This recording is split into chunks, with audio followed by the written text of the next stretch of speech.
Welcome, everyone, to my channel. Today, we delve into one of the most intriguing and contentious topics in the world, China's social credit system. What is China's social credit system? In 2014, China unveiled its ambitious plan for a social credit system. While some components are already in place, the government aimed to reach full implementation by 2020. However, it's important to note that there isn't a single, nationwide social credit system. Instead, local governments have their own versions, and private companies like Ant Financial run their credit-like systems, such as Sesame Credit. These systems use data like shopping habits to generate credit-style scores, typically on an opt-in basis. The private systems sometimes get confused with the government's plans, but they aren't officially part of the system. Still, the government is expected to gather data from private companies in the future. This has led to some misunderstanding about what the social credit system entails. How does the social credit system operate? The ultimate goal is to create a nationwide system where businesses receive a unified social credit code and citizens are assigned identity numbers linked to permanent records. Rather than just a numerical score, it's more of a comprehensive record.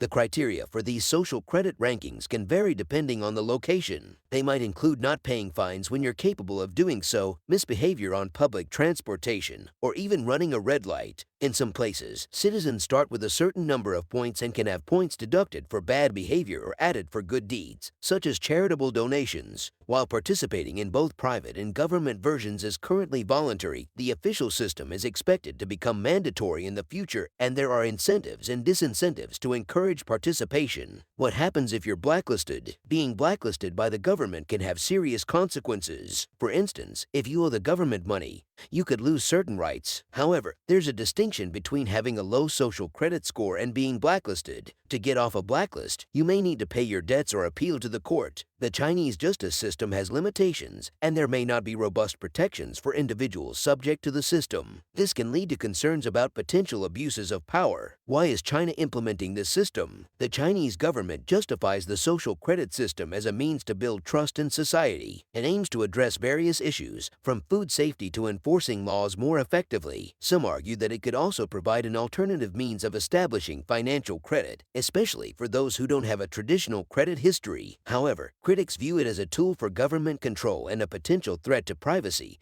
and individual freedoms. They emphasize that the lack of transparency in how scores are calculated and potential for misuse are concerning. Is there more to China's surveillance state? China's social credit system is just one facet of its broader surveillance state. The government tightly controls internet content, monitors social media, and employs advanced facial recognition technology. In certain regions, like Xinjiang, there's extensive digital surveillance, raising human rights concerns. Global implications. While the full impact of China's social credit system remains uncertain, it has triggered global discussions about the balance between social control and personal freedoms in an increasingly interconnected world. The system's controversial nature sparks diverse opinions and concerns about its implications. In conclusion, the debate surrounding China's social credit system continues, with varying perspectives on its potential effects on society and individual liberties. Understanding this complex issue is crucial as it has broader implications in the evolving digital age. If you found this video informative, please give it a thumbs up and subscribe to my channel for more thought-provoking content.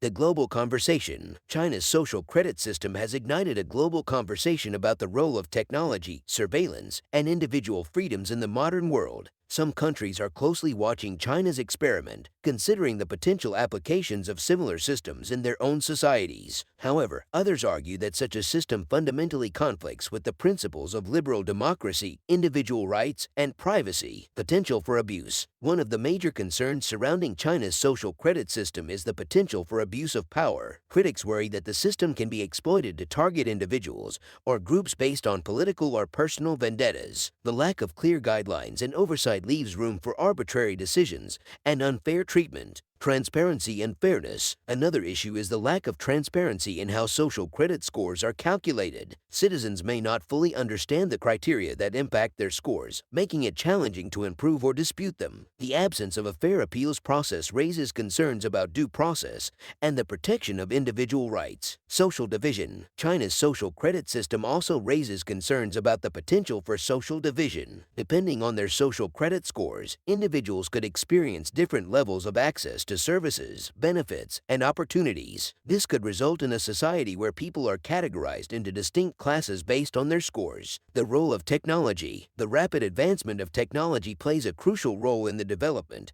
and implementation of such systems. Facial recognition, big data analytics, and artificial intelligence are all key components. While technology can offer efficiency and convenience, it also raises ethical questions about surveillance and data privacy. The need for ethical consideration. As we navigate the digital age, it's essential to consider the ethical implications of technologies like social credit systems. Striking a balance between leveraging technology for societal benefit and protecting individual rights and freedoms is a challenge faced not only by China but by societies worldwide. Conclusion. China's social credit system remains a complex and evolving phenomenon. Its full impact on Chinese society and the world is yet to be seen. As we engage in discussions about this system, we must consider the values and principles that underpin our own societies and the importance of protecting individual rights and privacy in an increasingly interconnected world. Thank you for joining me in this exploration of China's social credit system and its broader implications. If you found this video informative and thought-provoking, please give it a thumbs up and subscribe to my channel for more content on important topics like this.